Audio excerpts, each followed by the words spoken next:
तेरे होठों के प्याले का, तेरे होठों के प्याले का जाम पीकर नहीं देखा, तेरे होठों के प्याले का जाम पीकर नहीं देखा, यानी जिंदगी जीकर नहीं देखा। पत्थरों ने भी सजदे किए, वो गुजर गए जिधर से। पत्थरों ने भी सजदे किए, वो गुजर गए जिधर से। उनको हुस्न ही ऐसा दिया है, उनको हुस्न ही ऐसा दिया है इस खुदा ने।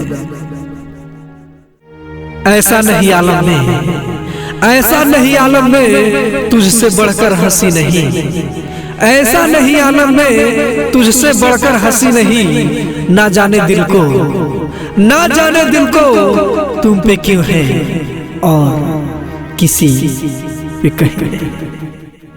दुश्मनों से नहीं हमें दोस्तों से गिला है, दुश्मनों से नहीं हमें दोस्तों से गिला है। सब कुछ दोस्तों ने छीना है, हाँ सब कुछ दोस्तों ने छीना है, जो कुछ भी मिला है।